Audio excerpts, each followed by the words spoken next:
हम सभी यह बात जानते हैं कि भविष्य के बारे में सोचना या भूतकाल के बारे में सोचना हमारे जीवन में कोई बदलाव नहीं लाने वाला। अगर हम वाकई अपने जीवन में चिंताओं से मुक्त रहना चाहते हैं, खुश रहना चाहते हैं, तो हमारा वर्तमान में रहना बहुत ही जरूरी है। लेकिन प्रश्न यह उठता है कि हम हमेशा वर्तमान में कैसे जी सकते हैं। यह प्रश्न शायद आपके मन में भी चल रहा होगा। तो चलिए आज हम एक छोटी सी कहानी के माध्यम से यह समझने की कोशिश करेंगे कि वर्तमान में आखिर कैसे जिया जाता है। एक बार एक व्यक्ति महात्मा बुद्ध के पास आता है और उनसे कहता है कि महात्मा बुद्ध, क्या मैं आपसे एक प्रश्न पूछ सकता हूँ? बुद्ध उस व्यक्ति को प्रश्न पूछने की आज्ञा देते हैं। तो वह व्यक्ति बुद्ध से पूछता है कि मैं ऐसा क्या करूं जिससे मैं हर समय वर्तमान में जी सकूं। बुद्ध उस व्यक्ति का प्रश्न सुनकर चुप रहते हैं। वह व्यक्ति सोचता है कि लगता है बुद्ध मेरे इस प्रश्न को ठीक से सुन नहीं पाए। तो वह व्यक्ति अपना प्रश्न दोबारा पूछता है, लेकिन बुद्ध फिर से उसके प्रश्न का कोई उत्तर नहीं देते हैं। वह व्यक्ति तीसरी बार फिर महात्मा बुद्ध से पूछता है।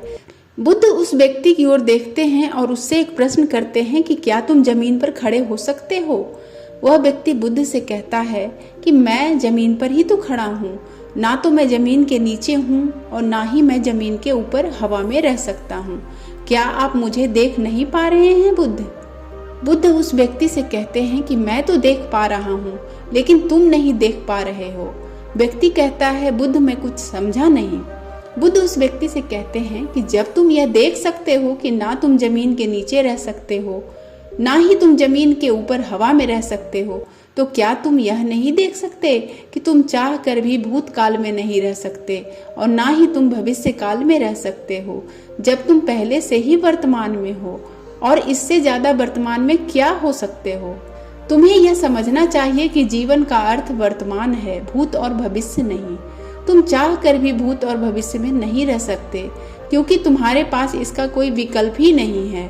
तुम उन भूतकाल के विचारों को सोचकर परेशान हो रहे हो जिनका खुद का कोई जीवित अस्तित्व भी नहीं है, या तो तुम इन विचारों को सोचकर परेशान हो रहे हो जिनके बारे में तुम्हें कुछ पता ही नहीं है कि वह भविष्य में घटित होगी भी या नहीं। वह व्यक्ति महात्मा बुद्ध से पूछता है, मैं इन विचारों को कैसे रोकूं? मैं इनसे छुटकारा कैसे पाऊं? बुद्ध कहते हैं, फिर एक और गलत प्रश्न। यह दिमाग जिसके पास इतनी क्षमता है कि यह तीनों स्थितियों में सोच सकता है, यह तो प्रकृति के द्वारा दिया गया एक उपहार है। क्या तुम इसे खत्म करना चाहते हो? अगर तुम विचारों को मारना चाहते हो तो इसका मतलब यह है कि तुम अपने दिमाग को मारना चाहते हो। वह दिमाग जो इतना शक्तिशाली है, क्या तुम उसे नष्ट करना चाहते हो? वह व्यक्ति कहता है, तो आप ही बताइए बुद्ध, मैं क्या करूं? मैं बहुत परेशान हूं, मुझे कोई मार्ग नजर ही नहीं आ रहा है। बुद्ध ने उस व्यक्ति से कहा कि अब तुमने सही प्रश्न पूछा है और अब हम इसका कुछ हल निकाल सकते हैं। यदि तुम जीवन की सभी समस्याओं से छुटकारा पाना चाहते हो तो तुम्हें शारीरिक और मानसिक तप करना होगा। व्यक्ति बुद्ध से पूछता है कि यह शारीरिक और मानसिक तप क्या है? बुद्ध कहते हैं, शारीरिक तप का अर्थ है उचित आहार, उचित नींद और उचित व्यायाम। मानसिक तप का अर्थ है ध्यान और खुद के साथ समय बिताना और बाहर के कचरे को भीतर आने से रोकना। व्यक्ति फिर बुद्ध से पूछता है कि कचरे से आपका क्या मतलब है? बुद्ध कहते हैं कि तुम भली भांति जानते हो कि कचरा क्या है। कचरा वे बातें हैं जो तुम्हारे विकास को रोकते हैं और तुम्हारे इंद्रियों के द्वारा तुम्हारे भीतर प्रवेश करती हैं। यदि तुम सभी समस्याओं का अंत चाहते हो तो तुम्हें शारीरिक और मानसिक तप करना होगा। वह व्यक्ति महात्मा बुद्ध से पूछता है कि क्या शारीरिक और मानसिक तप करना आसान है? तो बुद्ध कहते हैं कि आसान तो नहीं है, लेकिन मुश्किल भी नहीं है, और इन्हीं को करके तुम हमेशा वर्तमान में रह सकते हो।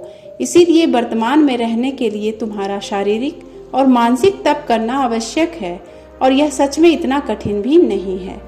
उस व्यक्ति को उसके सभी सवालों के जवाब मिल गए कि वर्तमान में कैसे जिए। दोस्तों, उम्मीद करते हैं कि इस कहानी से आपको बहुत कुछ सीखने को मिला होगा। तो प्लीज़ इस वीडियो को एक लाइक कर दीजिएगा और कमेंट करके बताइएगा कि कहानी कैसी लगी। और हाँ, अगर ऐसी ही ज्ञानवर्धक कहानियाँ सुनना चाहते हैं तो इस चैनल को सब्सक्राइब कर लीजिएगा, तो आपसे जल्द मिलते हैं एक और प्रेरणादायक कहानियों के साथ। नमो बुद्धाय।